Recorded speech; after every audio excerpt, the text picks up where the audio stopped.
Greetings from Johannesburg. Thank you very much for inviting me to be part of the UK IGF.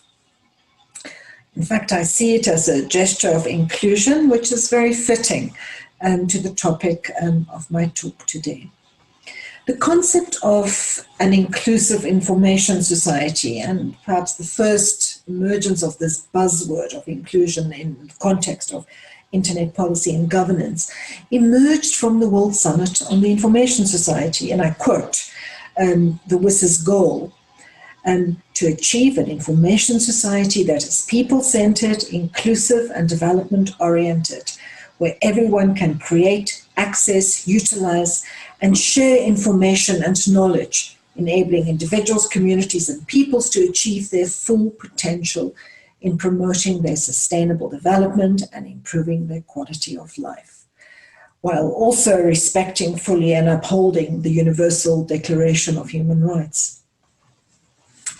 In fact, looking at this now, nearly 20 years later, it seems to me that this goal feels even more aspirational than it did at that time.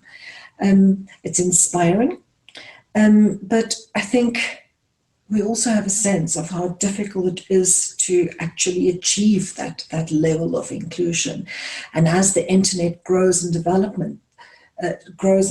it actually presents new challenges. And inclusion is not a target that is fixed.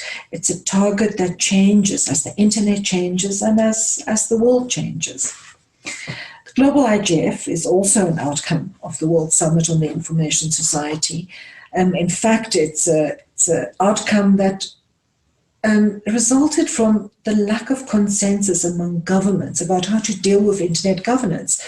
They could not agree on oversight of ICANN, for example, on the role of governments in processes such as technical governance of the internet. And as a result, the idea of a global forum, an open forum for dialogue on policy and that's participative and inclusive, became a solution, a compromise solution. The idea of the IGF was first proposed in 2003, in fact, by civil society at the end of the Geneva phase. And then in 2005, when there was this deadlock, it became a useful compromise option. And as we say, the rest is history. National IGFs, on the other hand, have a very different history, emerged in a very different way, and I think that's why they're so significant. They are organic. They represent the interest at a local level of people and institutions who care about the internet, who want to be part of shaping it, of expanding it, of people benefiting from it. And in that sense, they're much more closely linked to the value that can come from this type of process where you bring diverse actors together to share and to learn and to find solutions and to collaborate. The connection between policy and implementation also plays itself out in a much more concrete way at national level than it does at global level. And they also allow for relationship building, another, I think, important outcome, and I'll elaborate on that later, of these processes. And these relationships are built in an immediate way by people who already work together or who need to work together. And in that sense, I think the impact of national and regional IGFs is often much more visible than that of the global IGF. Although in a bigger scheme of things, they're very connected. The national and regional IGFs are inspired and they gain legitimacy from the global IGF. And the global IGF gains its constituency, its bottom-up drive, the people that created, that organize the sessions, they come very much from the national and regional level. But to come back to inclusion in policy processes and why I think it's worth making the effort to break through those buzzwords, to understand what it is that we really mean by inclusion and what we want to achieve through it. For the IGF, we are midway through our renewed mandate, the global IGF. granted by UN member states in 2015 for a further 10 years. So we are in a very reflective mode. There are also new digital cooperation processes underway, which poses both challenges and opportunities for the IGF, and perhaps we can discuss that later. So inclusion, I think, in a way, inclusion has become what we rely on to grant legitimacy to multi-stakeholder processes. Does this succeed or not? I think that really depends. It depends on each process and on those that are wanting it to be legitimate or that are applying tests of whether they are sufficiently legitimate or not. But either way, trying to be inclusive and how you try to achieve inclusion definitely can and will impact on the legitimacy of your process. So it is really worth investing it from that perspective, because legitimacy is significant, it is important and challenging to achieve in multi-stakeholder processes. But there's also another very practical dimension to inclusion in policy processes. I think it simply means that you can make your process more effective, more sustainable. Policy that is made on the basis of being informed by diverse perspectives, by diverse views, that includes the voices of those that have to comply with it or those that are affected by it, is more likely to be policy that is sustainable, that makes sense, and that achieves its targets. So there's just a very practical, cost-effective component. More robust, more reliable, implementable policy is made when the process takes the time to talk and listen to all those affected. But achieving this level of inclusion is not easy. In his address to the 2018 IGF held in Paris, the UN Secretary General said that internet governance should not just be multi-stakeholder, it should also be multi-sectoral and multidisciplinary. And as the internet expands and its social impact expands, this list of who we need to bring to the table also expands. And it feels almost as if your checklist of who needs to be included just grows and grows, without really often, I think, getting a sense that you are achieving measurable targets in your efforts to be inclusive in ways that's actually visible and adds value. At the Global IGF, we also try to include young people. We're concerned with gender diversity. Geographic diversity is extremely important as well. Ultimately, I think this checklist approach has value. It's a tool, but I don't think it's enough. I think there are other factors that we need to look at, and I think that we need to integrate into our mindset in terms of how we design our multi-stakeholder policy processes, be it a national internet governance forum or a global one, or a very specific policy review or legislative process. How can we achieve that? I think, firstly, the starting point that I feel is very important is to remember that the internet and the processes that drive its development and governance are not inclusive. The world is not inclusive. Social and economic inequality is real. The digital divide persists. And in many ways, as technology advances, that divide can actually get even greater. So this link between social inequality, which we know, we see it all around us, and digital inequality is real. And we need to keep that in mind when we design our processes, pretending that there aren't real differences in people's ability to benefit from or shape or use the internet will just undermine whatever you're trying to achieve with your policy processes. Differences in interest and access to resources, in power and influence are important.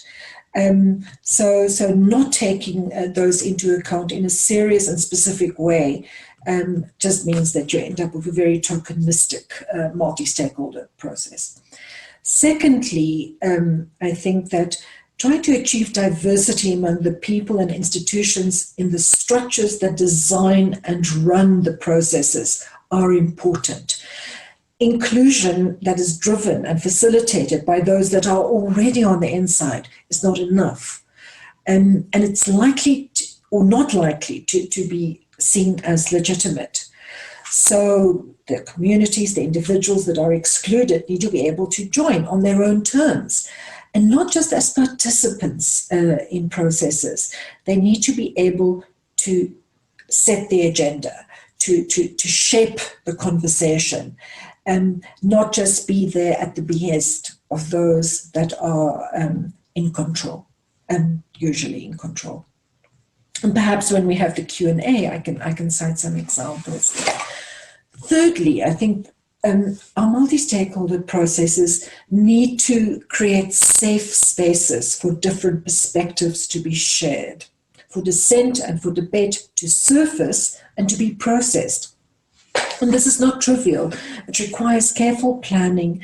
It requires skilled moderation, but it's absolutely essential, because I think the real strength of multi-stakeholder processes, when they reveal themselves as powerful and as transformational, is when they allow difference to surface, to be expressed, and allow the actors that have those differences to build their understanding of one another.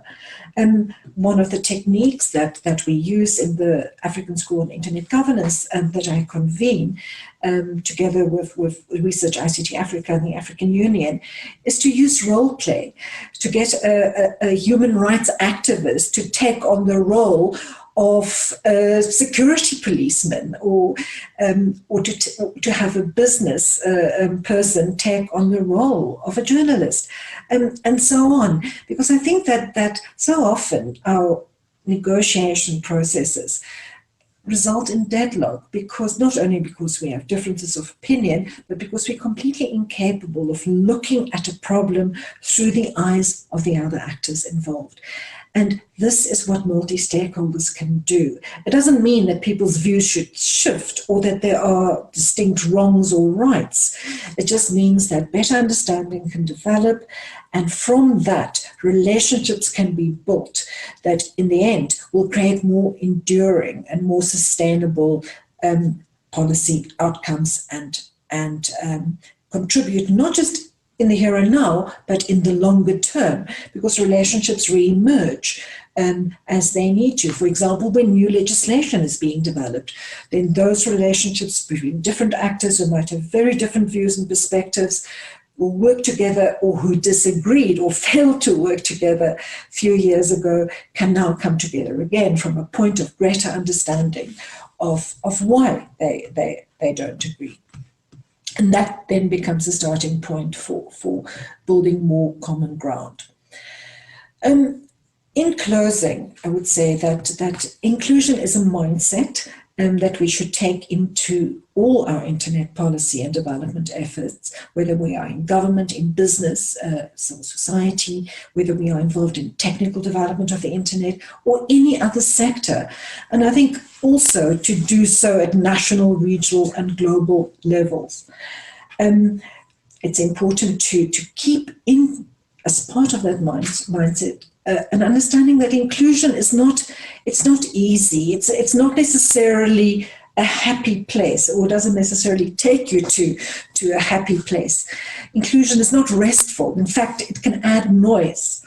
It can add complexity. But over time, the value of allowing it to your inclusion and the way in which you create inclusion in your processes to surface that noise, to surface the complexity, over time, that will add value.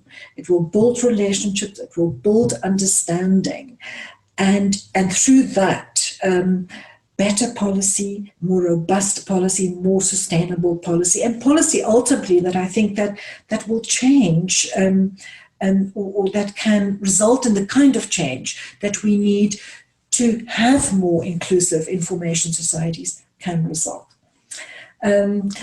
looking forward to your comments and questions. I'm very happy to share stories and anecdotes and examples of this, and talking to you when we have the Q&A in the next few minutes. Thank you very much.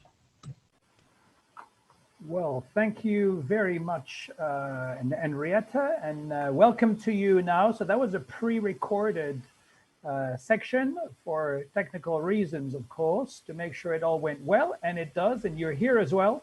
Are you still in South Africa? I am. Great, great to see you. I think it's a similar time zone as where we are. Now, there are quite a few questions for you that have appeared in the Q&A. And if I could just, I think we'll go through them as we go along. And of course, I can encourage everyone to continue on these questions. I did forget to say earlier that you can also tweet on hashtag UKIGF20. Tweet any comments and points that you have, feedback that you have. That's being monitored as well by the UKIGF crew. So let's just go through some of the questions there. And in fact, one that I had myself on this was, what is the impact of the new normal on the overall IGF space and the global bottom-up multi-stakeholder dialogue that we've had in prior years? Olivier, can you just repeat that? The impact of? The impact of the new normal, the COVID-19. You know, we're all being told we're in a brand new world. Is this brand new world multi-stakeholder? Is it bottom-up? Is there any space for multi-stakeholder and bottom-up, or are we all going to be top-down? It's certainly multi-stakeholder. It's certainly, I think, in some ways, maybe it creates a more level playing field in a localized way. But I think it's also really demonstrated how access to the internet and the degree of access that you have has direct impact on your place in the world, on your ability to work, on your ability to continue your education. You know, it's in so many countries, it's having the devices, having the access makes the difference between going to school or not going to school. So I think that in a way it's really surfaced the impact of digital inequality in a way that I hope will inspire policymakers to rethink how efforts to achieve more digital equality are made. I think from the IGF perspective, I think it's been quite good. I think it's certainly for a working group like the MAG, for everyone to be remote, for everyone to have to struggle with similar constraints in terms of working remotely, I think has been quite good. And mostly I see people have risen to the challenge, as I imagine you have in the UK IGF as well. And technologically, with countries that might not have such great internet access, has that had an impact? No, I think that the internet access at the moment in many developing countries is uneven within countries. We don't just have, of course, there's better and cheaper connectivity in the global north in general than there is in the global south. But I think it so much depends on what you can afford, whether you can afford fiber optic cable or not. Fiber optic connectivity would be available in cities, not in rural areas. So in fact, I don't think it's that different. I think the existing digital inequalities are just playing themselves out in how people are able to make use of this increased online activity during the pandemic. So how do you suggest that inequalities are raised to make a real difference on a local, national, and global approach? Because most individuals feel that they have no way to get their voices heard. Yes, I saw that question, and I want to thank the person who asked that question. You know, I think for me, the starting point would be to acknowledge that it exists. In my experience, there's a tendency in multi-stakeholder processes to assume that you are open, that by virtue of being multi-stakeholder, that you are inclusive. And without actually looking at gender dynamics, without looking at disability, for example, in a serious way, without thinking about race. You know, it's a bit of, there's this assumption that we are inclusive, we are progressive, we're a multi-stakeholder process. So I think the starting point is to be open to the fact that you might not be as open to inclusivity as you might think that you are, and then to be open to having people challenge you. But I think part of that, I'm going forward to read the question again as well. Most individuals feel that they have no way to get their voices heard. I think that's true, but or it's often true, and I think that to overcome that, you need those that are the custodians of the process to be more conscious about being inclusive, to reach out, and to reach out in a way that makes it easier for people that are currently excluded to participate. And you know, that can manifest in so many different ways, not using jargon, and not always using the same platforms to invite participation.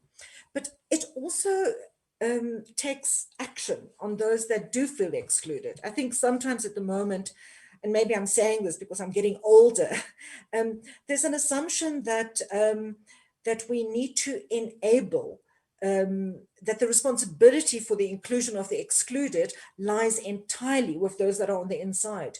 I think there has to be an element of struggle. So I'm a South African, we use that word struggle a lot. I think if you feel that a process is excluding you, that it's not representing your interest, you have to fight, you have to speak out. Sometimes it's not easy, sometimes it is easier, and it's important to make it possible. But I don't think that step of expressing the fact that you feel a process is dominated, for example, let's say by corporate interests or by government interests, don't let that stop you from coming forward and raising your concerns. And in fact, I know there are civil society people in the UK IGF who do that again and again and again. And often when you come from the margins and when your interests and your views are not the mainstream, that is how you get them heard. And I do think that we need to acknowledge that our multi-stakeholder processes need that dimension. We need to be open, but we also need to be open to being challenged. And we need to take responsibility. There's a question that you might have partially answered, which is, could you please give some examples on how a policy choice should consider these real inequalities? Olivier, I'm so sorry. Can you speak up a little bit? I struggle to hear you. Yeah. Okay. Could you give some examples on how a policy choice should consider those real inequalities? And you've already partially answered it. I think it's a case of being, on the one hand, looking at inclusion at a general level. So be aware, if it's a public participation process, for example, and you are relying on online input into your policymaking process, but it's a policy that maybe affects libraries, and libraries in remote and, you know, small towns, small villages in the United Kingdom, then just relying on an online mechanism for public participation might not be enough. You might want to actually go and make sure that in those libraries where there are people that still visit them, that still need to use them for internet access or to borrow books, that you find a mechanism of talking to people at that level as well. So I think it's really, it's breaking down the policy and understanding who that policy is going to affect, who it is intended to benefit, and then giving them an opportunity to be part of the process. So it's, you know, it's not actually all that difficult, but it takes time and it takes effort. And I think it takes the desire to actually want that input. Public participation in policy process, I find in my country, for example, is often very brief. You know, there's a draft legislation, it's published for a month. If you miss your deadline, that's it. And parliamentary processes also can be quite close. So I think it's looking at also the trajectory of the process and ensuring that there are opportunities for participation at different stages as well. Okay, a question from Mark Carvel. Will roles of national and regional IGF change when IGF plus evolution of the IGF takes place. For example, in helping to steer IGF plus concrete outcomes to private and public decision takers, so implementation, and the question has just left my screen, so implementation becomes more inclusive. Mark, I'd like to know what you think about that as well. I think, yes, I think it might not. I think it might also depend on what happens with IGF plus. I think that at the moment it's quite difficult for national IGFs to take outcomes from a global IGF and work with them. It's fantastic, by the way. It's very gratifying to see how the UK IGF has used the themes of the global IGF in the design of your program. And I hope that that's helpful. I think if it's not helpful, you shouldn't take the design of your program from the global IGF. Only do it if it makes sense. And I think the same would apply to those outcomes. But hopefully what we can do with the evolution of the IGF and the IGF plus model is to package those IGF outcomes in a way that makes them more user-friendly at national level. And I think the other thing that would be good is to get feedback from the national level on those outcomes. Often once language has gone through the kind of global internet governance jargon machine, or it's so careful not to be contentious, it can lose meaning. And I think often that also happens with outcomes from the IGF. It's just not concrete enough to feel relevant to people at a national level. So I hope so, Mark. I hope we can find ways of making that a more usable and a more valuable link. There was actually there's a question here which relates to what you're mentioning, Anriette, and that's how national IGF best link to the global IGF. In the UK organizing committee, we've often had the question of whether we should feed into the IGF or feed what's been happening at the IGF into the local community. I think the answer is both. I think that at the moment, that can be a hit and miss affair because you have the IGF agenda is huge and the IGF deals with so many different topics, even if there is a thematic structure. I think this year at the IGF, which starts on 2 November, by the way, from 2 November to 17 November, we have around 240 individual sessions. But one of the future evolutions that we're considering is for the IGF to have a narrower agenda and to be more vertical in its orientation. And I think if that happens, it could become easier to have that multi-directional link where a national IGF can say, these are the policy problems that we have at the moment. Let's say we take something, off the top of my head, regulating internet social networking platforms in a way that doesn't violate human rights. Now it's a big question, but it's also a very specific question. And it's one that is being discussed at national level and global level.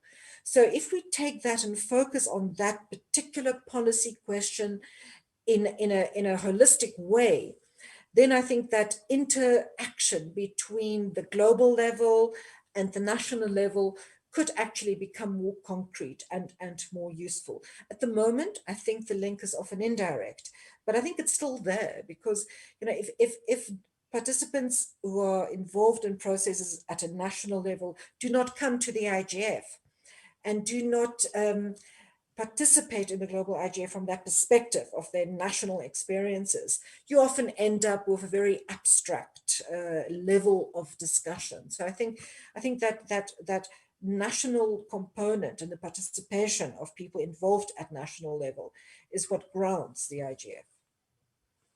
How can organizations that make decisions related to the internet be more inclusive? How can organizations that make decisions related to the internet be more inclusive? It's a big question here. I think that some of them try. I think, firstly, there are so many different elements of making decisions around the internet. And I think that it becomes harder to get a, to maintain a grasp of that. But take ICANN, for example, which you, Olivier, know much more about than myself. I think they try to be inclusive. And ICANN has developed quite a complex and sophisticated structure to allow for multi-stakeholder decision-making. Does that make it more inclusive, or does that make it less inclusive? I would say that in some ways it actually can make it less inclusive because of the bureaucratic complexity of ICANN. But at another level, it makes it very inclusive because the processes are designed in such a way that there is opportunity for input at multiple levels. I don't think there's a formula in response to the person who asked that question. I think it's just something that if you take it seriously, you build it into your design, and you look at who it is that you need to include or that you think should be included, and then you find a way of making sure, to the best of your ability, that you're able to do that. And I think the awkward thing sometimes about that is that it can actually also include disruption. And I think that's also what you have to come to terms with in an inclusive process. It can be more time consuming. You can take one step backward and two step backwards. But I think that is actually the price you often have to pay for having more openness and more inclusion. Anriette, we're running out of time, but there were several questions, and I think we just need your tweeted response in a way.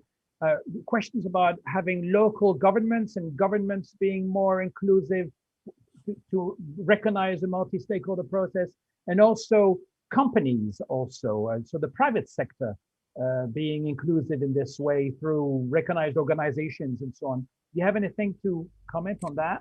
Well, I think with government, in my experience, the really tough thing is for government to be, and different government departments and different components of government to be inclusive of one another. I think that is, government is not homogeneous, and it can be really difficult. So I think, but it started at the bottom up. I think local government is really an important place to start. And then different line departments. I think they all have access to different constituencies, and that gives them entry and the opportunity to reach different constituencies and include them. For companies, I don't think there's a formula, and I think that companies also have their rationales, they have constraints. I think that, but I think being open to the impact, and I think internet companies in particular need to pay greater attention to the unintended consequences of some of their products and services. And I think that does put a new burden on them, a burden that you don't always find in the private sector, to consider what those impacts are and how they can be dealt with, and to be inclusive in how they analyze that impact and try to find redress for where there are problems. Anriette, thank you very much for stopping by and for your intervention and for enlightening us with your wisdom of so many years of multi-stakeholder governance involvement. And I think, unfortunately, we have to wrap up because we've got so many other things to do and time flies, and we do have to have a break before the next session. So thank you so much. Thanks a lot. I'm very happy to respond in Twitter to further questions. Thanks, Olivia. Thanks, everyone. Thank you.